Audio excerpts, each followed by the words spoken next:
Hello viewers, যারা 2025 primary interview দিতে চলেছো তাদেরকে অনেক অভিনন্দন। অনেকের এখন একটা ভয় হতে শুরু করেছে, কারণ প্রচুর ক্যান্ডিডেট হতে পারে। মোটামুটি প্রায় 70 থেকে 80 হাজার কিংবা 1 লাখের কাছাকাছিও সেটা দৌড়টা পৌঁছাতে পারে, সেটা এখন বলা যাচ্ছে না। কিন্তু ইন্টারভিউ হবে 10 নম্বর, তার মধ্যে রয়েছে 5 নম্বরের ডেমো ক্লাস এবং 5 নম্বরে তোমার ইন্টারভিউ। এখানে পরীক্ষাটা কেমন হবে না হবে এই নিয়ে অনেকের একটু ভয় রয়েছে, যেহেতু সিট সংখ্যা অনেকটা কম, এর মধ্যে কম্পিটিশনটা অনেকটা বেশি হয়ে গেছে। তো সর্বোপরি তোমাদেরকে একটা কথা বলতে পারি, এই 5 নম্বর যেটা তোমাদের ডেমো ক্লাস রয়েছে, এটা সম্পূর্ণ তোমার হাতে রয়েছে। আর বাকি যে 5 নম্বরটা, সেটা স্যারের প্রশ্নের উপর। সেটা তো তুমি অনেকটা প্রশ্ন উত্তর দিতেও পারো, নাও দিতে পারো, সেটার উপর দিয়ে তোমার সেই নাম্বারটা যাবে। কিন্তু 5 নম্বর যে তুমি ডেমো ক্লাসটা দেবে, এখানে তুমি তোমার সর্বসেরাটা দেওয়ার চেষ্টা করবে। কারণ এখানে মনে রাখতে হবে অনেক ক্যান্ডিডেট রয়েছে এবং তাদের মধ্যে থেকে তোমার সর্বসেরাটা দেওয়ার চেষ্টা করতে হবে।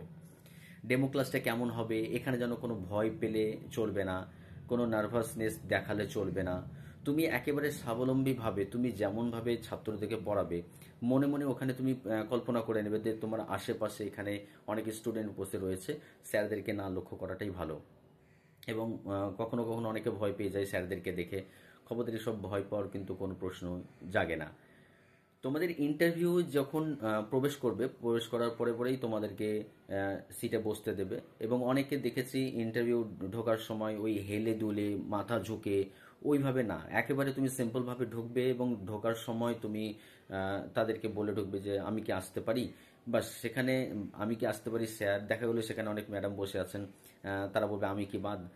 সেই জন্য আমি কি আসতে পারি স্যার ম্যাডাম এসব বলার কোনো প্রয়োজন নেই। তুমি সোজা একটা প্রশ্ন করবে যে আমি কি আসতে পারি। অবশ্যই তারা আসতে বলবে, বলবে আসুন, বসুন। যখন বসতে বলবে তুমি সিম্পলভাবে বসবে। ওখানে কিন্তু তোমাকে কোনো ব্যাগ নিয়ে ঢুকতে দেবে না, ওখানে কোনো ফাইল নিয়েও ঢুকতে দেবে না, জাস্ট একটা টোকেন নিয়ে ঢুকতে দেবে। সেই টোকেনটা তুমি ওখানে দেবে, এর আগে যেরকম হয়েছে। সেই টোকেন নিয়ে তুমি যখন ঢুকবে, ঢোকার পর তারা তোমাকে ওখানে একটা সিগনেচার করতে বলবে। সেখানে সিগনেচার করার পর বলবে তোমার সম্পর্কে এবার কিছু বলো, বা আপনার সম্পর্কে কিছু বলেন। তারপর আপনার সম্পর্কে কোথা থেকে এসেছেন, আপনার নাম কি, আপনি কোথা থেকে এসেছেন, আপনার শিক্ষাগত যোগ্যতা, সব কিছু শোনার পর তখন ওরাই আগে বলবে যে একটা ডেমো ক্লাস দেখান। সেক্ষেত্রে তুমি তখন উঠে দাঁড়াবে এবং ডেমো ক্লাসটা তোমার সর্বশেষটা দেওয়ার চেষ্টা করবে। সেখানে কিন্তু ডেমো ক্লাসে তোমাকে কাউকে 2 মিনিটও দিতে পারে, কাউকে 3 মিনিট, কাউকে 5 মিনিট। দেখা গেল এমন একটা ডেমো ক্লাস চলছে, সেখানে স্যার কিন্তু খুবই প্রসন্ন হয়ে গেছেন এবং বলছে তুমি কন্টিনিউ করো, তুমি কন্টিনিউ চালিয়ে যাও। তখন কিন্তু তোমাকে বুঝিয়ে যেতে হবে। আবার দেখা গেল কখনো কখনো 2 মিনিট, তার মানে আবার ভাববে না যে আমাকে 2 মিনিটে শেষ করে দিল। দেখা গেলো কখনো স্যার বোর্ড হয়ে গেল, তোমার পড়াটা ভালো হচ্ছে না, তখন বলবে বসুন।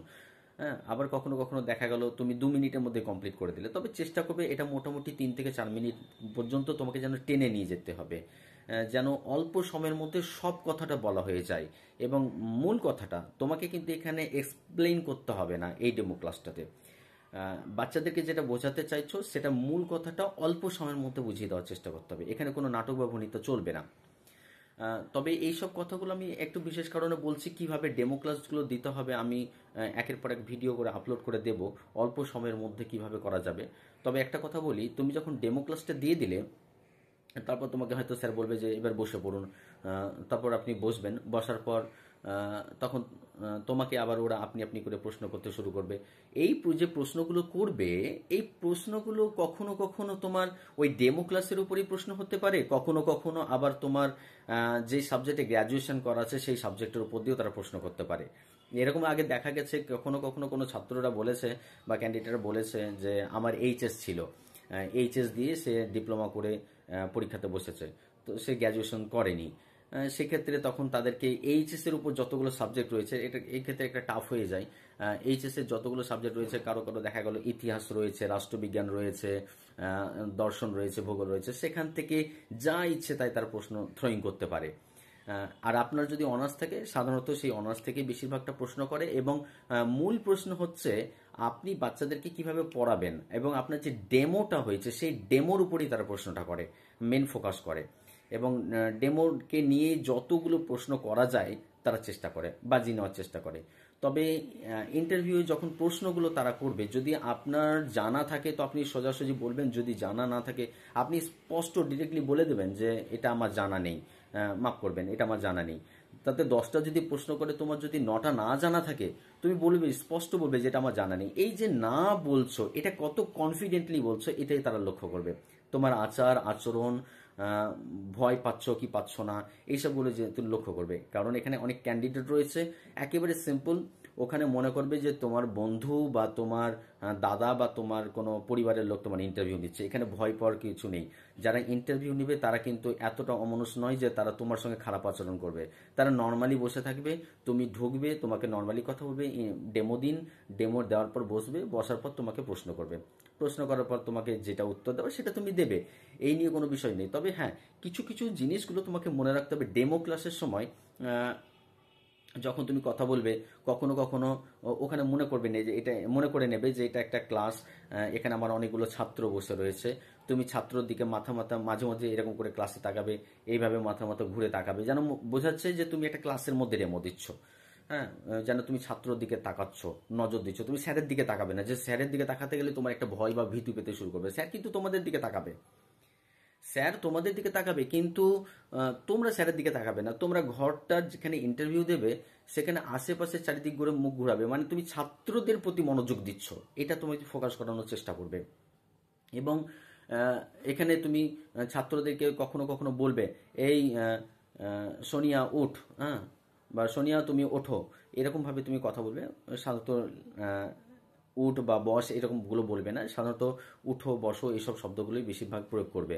বাচ্চাদেরকে কখনো বলবে না যে এই তুমি ওঠো, হ্যাঁ, ওকে নাম ধরে বলবে, ওরা এগুলো ফলো করবে। আবার যখন তুমি বোর্ডে যখন ওয়ার্কিং করছো, তখন তুমি বোর্ডটা যখন মেটাবে, অবশ্যই সেটা তুমি বাম হাত দিয়ে ডাস্টারটাকে নিয়ে বাম হাত দিয়ে মেটাবে। এবং যখন লিখবে তখন কিন্তু অবশ্যই ডান হাত দিয়ে লিখবে। যদি কোনো কিছু একটা ভুল হয়ে যায়, হাত দিয়ে মার্কার, ওখানে তো তোমাকে চক ডাস্টার দেবে না, ওখানে একটা মার্কার থাকবে, মার্কার বোর্ড। সেই বোর্ডের উপর তুমি মার্কার দিয়ে লেখার সময় যদি একটা কোনো কিছু ভুল হয়ে যায়, খবরদার আঙুল দিয়ে মেটাতে যাবে না, তুমি ডাস্টারটা নাও। ওরা একটু এগুলোই ফলো করবে যে তুমি কতটা পরিষ্কার পরিচ্ছন্ন, কতটা সচেতন এই বিষয় নিয়ে। এবং ভুল হয়ে যাওয়ার পর তুমি ওটাকে ডাস্টার দিয়ে মিটিয়ে আবার রেখে দিলে, এরপর তুমি আবার বোঝাচ্ছ, বোঝাতে বোঝাতে দেখা গেল আবার একটা ভুল হলো, সেই একইভাবে পদ্ধতিগুলো করবে। এবং এখানে তুমি করাতে করাতেই দুই একটা প্রশ্ন বাইরের দিকে চলে যেতে পারো। যেমন আমি কথার কথা বলি, তুমি হয়তো ইংরেজির একটা ডেমো ক্লাস দিচ্ছ, অবশ্যই যেন ডেমো ক্লাসগুলো 1 থেকে 4-এর মধ্যেই ডেমো ক্লাসগুলো হয়। যে তুমি ক্লাস 5 বা 6-এর একেবারে বিশাল এক বড় অঙ্ক নিয়ে বসে গেলে সেরকম নয়। তুমি যেহেতু বাচ্চাদেরকে প্রাইমারির ইন্টারভিউ দিচ্ছ, তাই বাচ্চাদেরকে ডেমো নিয়ে তোমাদেরকে ক্লাসগুলো দিতে হবে। বাচ্চাদের উপর যেমন গুণ কিভাবে শেখানো যায়, ভাগ শেখানো যায়। এক্ষেত্রে একটা প্রশ্ন হতে পারে অনেকের, যে তোমার ইচ্ছে মতো কি ডেমো দেওয়া যাবে? হ্যাঁ, কখনো কখনো স্যারেরা তোমার কিন্তু কথাবার্তা বা তোমার শিক্ষাগত যোগ্যতা দেখার পর বলবে, হয়তো বেশিরভাগ এটা বলে ফেলে যে তোমার ইচ্ছে মতো একটা ইন্টারভিউ দেন। যদি বলে যে একটা ডেমো দেন, তবে কিন্তু খবরদার ওই প্রশ্ন করতে যাবে না, স্যার আপনারা বলে দেবেন না আমি নিজে করব। তাহলে এই কথা যদি বলতে যাও, তাহলে তখন তোমাকে প্রশ্ন ছুড়ে দিতে পারে। আর যদি প্রশ্নটা তোমার না জানা থাকে, সেই ডেমো যদি প্র্যাকটিস না থাকে, তখন তুমি বিপদে পড়ে যাবে। ওরা যদি বলে তুমি ডেমো শুরু করে দাও, তুমি সোজা উঠে তোমার যেটা সবচেয়ে বেস্ট সেটা দিয়ে দিবে। এখানে প্রশ্ন করার কোনো প্রয়োজন নেই। এবং ডেমো ক্লাস যখন হয়ে যাবে, প্রশ্ন যখন হয়ে যাবে, তখন তুমি স্যার থেকে প্রশ্ন করবে ডেমো ক্লাসের পরে পরেই, নতুবা একেবারে বেরিয়ে আসার সময়, যে আমি ডাস্টারটা মিটিয়ে দিচ্ছি, ডাস্টার দিয়ে বোর্ডটা মিটিয়ে দিচ্ছি। তখন তুমি ডাস্টারটাকে নিয়ে পুরো বেরিয়ে আসার সময়, এটা অনেকে ভুল করে যে বোর্ডটাকে মুছে না, এখানে একটা নেগেটিভ মার্কটা আসে। অবশ্যই তুমি বোর্ড মুছে দিয়ে আসবে, এই ভুলটা যেন পর্যন্ত একেবারে কারো না হয়। কারণ ক্যান্ডিডেট, বারে বারে বলছি, ক্যান্ডিডেট প্রচুর বেশি। এখানে তোমাদেরকে ইন্টারভিউটা একেবারে সর্বসেরা দেওয়ার চেষ্টা করতে হবে। ওই যে যেটা বললাম, কিছু কিছু পয়েন্ট মনে রাখতে হবে। অত বোর্ডের উপরের দিকে যেখানে তোমার ক্লাস এবং ছাত্র সংখ্যা এবং বিষয়, একক পাঠগুলো সবগুলো লিখতে হয়, অত লেখার হয়তো সময় দেবে না। তবে তুমি বিষয়টা লিখবে, কোন বিষয় এবং কোন শ্রেণী পড়াচ্ছ সেটা উল্লেখ করবে। ছাত্র সংখ্যা অত উল্লেখ করার ওখানে প্রয়োজন নেই, যেহেতু তোমার সময় কম। এবং কোন চ্যাপ্টার পড়তে চাইছো সেই অধ্যায়টা ওখানে কোনে উল্লেখ করবে, দিয়ে একেবারে পড়াটা শুরু করবে। 5 থেকে 6 মিনিটের মধ্যে বা 3 থেকে 4 মিনিটের মধ্যে তোমার সর্বসেরাটা দেওয়ার চেষ্টা করবে। এবং কিছু জিনিস মনে রাখতে হবে, ওখানে যেহেতু তোমার স্টিক নেই, আমরা স্টিক দিয়ে বোঝাই বাচ্চাদেরকে। ওখানে যেহেতু স্টিক থাকবে না, তুমি বোর্ডের দিকে ফলো করবে এবং বাচ্চাদের দিকে থ্রোয়িং করবে। বাচ্চাদেরকে নাম ধরে ডাকবে, তাতে বাচ্চাদের মনোযোগ বাড়ে। এবং কখনো আঙুল দেখিয়ে তাদেরকে বলবে না। হ্যাঁ, কখনো তুমি যদি আঙুল দেখাতে হয়, তাহলে তুমি সবকটা আঙুল দেখিয়ে তাদেরকে বলবে এইভাবে এইভাবে উঠাও। আমি অনেকগুলো ডেমো ক্লাস এক এক করে দেবো, তোমরা ওই ফলো করবে। আমি সেই সব জিনিসগুলোকে তোমাদেরকে আপডেট একেবারে দিতে থাকবো। সেই অনুযায়ী তোমরা যদি ডেমো ক্লাসগুলো প্র্যাকটিস করো, আশা করি তোমরা ফুল মার্কস পাবে। এই ইন্টারভিউর মধ্যে 4 থেকে 4.5 কিংবা 4.5-এর ওপর, মানে মোটামুটি 4-এর উপর যদি তুমি দিয়ে দিতে পারো, আর ওদিকে ইন্টারভিউ অ্যাটেন্ড হওয়ার জন্য একটা মার্ক রয়েছে, 2-1টা প্রশ্ন করার পর হয়তো 6-7টা প্রশ্ন করলে অন্তত 1-2টো প্রশ্নের উত্তর দিতেই পারবে। সেই থেকে তুমি ওই নাম্বারগুলো পেয়ে যাচ্ছ। মোটামুটি এখানে যদি 4 পাওয়া যায়, অ্যাটেন্ড হওয়ার জন্য একটা নাম্বার রয়েছে এবং 2-1টা প্রশ্নের উত্তর দেওয়া, তো মোটামুটি 7 মতো যদি পাওয়া যায়, অনেকটাই তুমি এগিয়ে যাচ্ছ। এই জন্য তোমাকে ডেমোটা সবচেয়ে ভালো দিতে হবে। এবং ওই যে যেটা বললাম, মার্কারে লিখবে, ডাস্টার দিয়ে যখন মেটাবে তখন অবশ্যই তোমার বাম হাত ইউজ করবে এবং বাচ্চাদের দিকে পুরোটা তাকাবে। খবরদার স্যারেদের দিকে তাকে বলবে না, নাহলে ভুল হয়ে যেতে পারে। স্যারের দিকে তাকাবে, মাঝে মধ্যে পুরো মাথাটা এইভাবে ক্লাসে যেমন করে আমরা ঘোরাই সেইভাবে ঘোরাতে থাকবে। এবং বেরিয়ে আসার সময় কিন্তু অবশ্যই তোমার বোর্ডটাকে মুছে দিয়ে বেরিয়ে আসতে হবে। এইসব নেচারগুলো তোমাদেরকে একটু ফলো করতে হবে, তাহলে আশা করি তোমরা সেরাটা দিতে পারবে। এবং ওখানে কিন্তু একেবারে যেটা বলছি, ভয় পাওয়ার কোনো প্রশ্ন নেই। যেহেতু ইন্টারভিউ একেবারে সোজাভাবে হয়, ওখানে যারা উপস্থিত থাকবেন, যারা তোমাদের ইন্টারভিউ নেবে, তারা খুবই মানবিক হয় এবং সুস্থ মনের হয়। তারা যে তোমাদেরকে দেখে অসুস্থ মনে করবে, বিরক্ত বোধ হবে, এরকম কোনো কিছু নয়। হ্যাঁ, তোমাকে বিভিন্ন জিনিস থেকে প্রশ্ন করতে পারে সাবজেক্টের উপর। তবে হ্যাঁ, মাথায় রাখবে তুমি যেই ডেমোগুলো প্র্যাকটিস করছো, সেই ডেমো নিয়ে কত ধরনের প্রশ্ন হয় সেগুলো তুমি একটু জেনে রাখবে। তোমার জেলা সম্পর্কে জেনে রাখবে, তোমার নিজের এলাকা সম্পর্কে জেনে রাখবে, বিভিন্ন বিষয় সম্পর্কে। আবার এটাও একটা কথা বলার আছে, 1 থেকে 4 পর্যন্ত বা শিশু থেকে 4 পর্যন্ত কোন কোন বইগুলো রয়েছে সেই বইগুলোর নামগুলো মনে রাখবে, কটা বই রয়েছে। পাঠশালা, পাঠশালা বলতে বাংলা, পাতাবাহার যেটা রয়েছে, আমাদের গণিত, এবং সেগুলো কি কি রয়েছে না রয়েছে সেই সব সাবজেক্টের উপর তোমাকে গভীর জ্ঞান রাখতে হবে এবং সেখান থেকে তোমাদেরকে প্রশ্ন করতে পারে। হ্যাঁ, তবে তোমাকে হাই কোয়ালিটি প্রশ্ন করবে না, এমন তারা যে প্রশ্নটা করবে সেটা 1 থেকে 4 পর্যন্ত যেটা বেস্ট হয় সেই বই থেকেই তোমাকে প্রশ্ন করতে পারে এবং সেই লেভেলের তোমাকে প্রশ্ন করবে। তবে এখানে ঘাবড়ানোর কোনো প্রয়োজন নেই। আশা করি বুঝতে পারছো।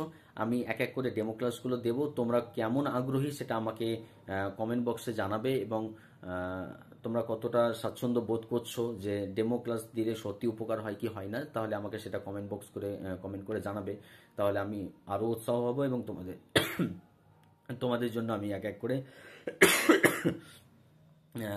আপলোড করব। আশা করি বুঝতে পেরেছো। ততক্ষণ পর্যন্ত তোমরা ভালো থেকো, তবে ভয় পাওয়ার কোনো বিষয় নেই। যেহেতু সময় খুব কম, তোমাদেরকে সর্বসেরাটা প্র্যাকটিস করে নিতে হবে। ভালো থেকো, আল্লাহ হাফিজ।